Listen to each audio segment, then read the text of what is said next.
Hola, ¿qué tal? Yo soy la maestra Marisol y el día de hoy trabajaremos, como ya vimos en el título de este video, la práctica social del lenguaje 5, escribir cuentos de misterio o de terror para su publicación. ¿Qué es un cuento de terror?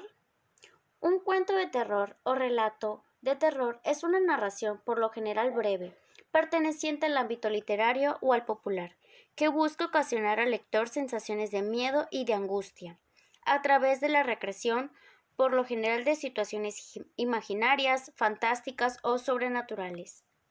Ahora bien, haremos una lluvia de ideas. ¿Cómo está estructurado un cuento? ¿Qué entiendes por narración? ¿Qué es una descripción? ¿Podrías platicar sobre algún cuento de misterio, terror o suspenso? ¿De qué trata? ¿Y por qué crees que es de ese tema? Ahora bien, a partir de esta lluvia de ideas, realizarás un mapa conceptual como el siguiente.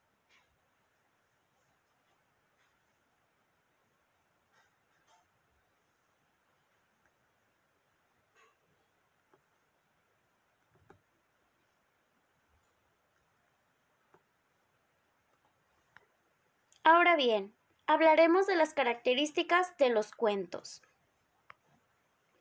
Son expresiones literarias que se enfocan en historias fantasiosas, imaginarias, aunque pueden ser reales.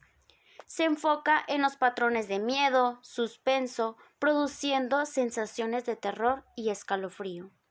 La misión es provocar inquietud. El lenguaje suele ser bastante brusco, usando expresiones fuertes y sensibles. Se utiliza mucho el proceso de descripción para introducirnos en un ambiente. Los ambientes suelen ser tétricos y tenebrosos.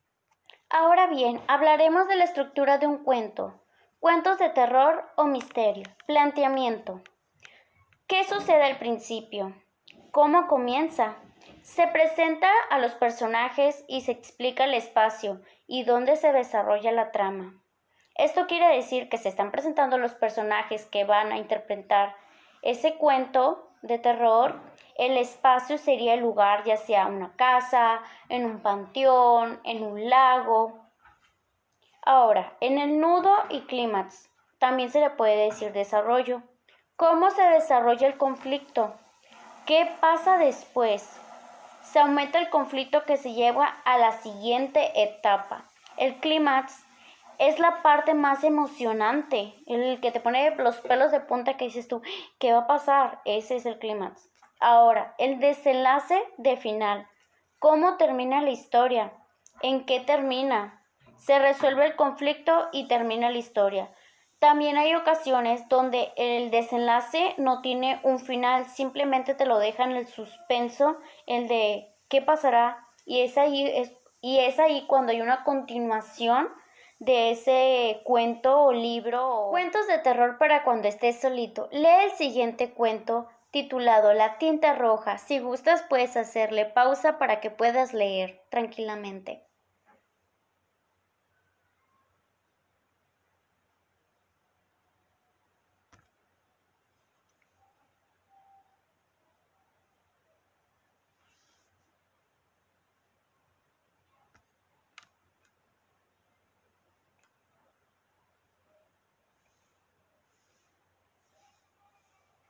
Muy bien, has terminado de leer el cuento titulado La tinta roja.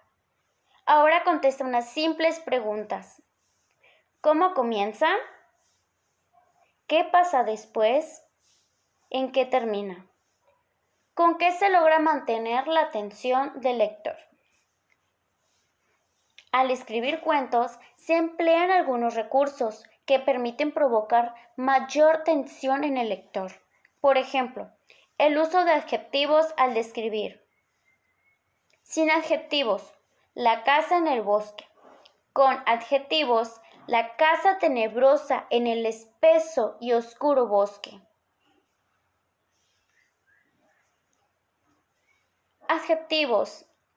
Mencionaré algunos ejemplos que puede ver también en los cuentos. Terrorífico, misterioso, horripilante, me pone los pelos de punta, estremecedor, horroroso, inquietante. Ah, y que no se te olvide leer un dato interesante. La palabra cuento viene del latín computus y significa cuenta. Es una narración breve que consiste en el relato de un suceso de pura invención. Y así concluimos la clase del día de hoy.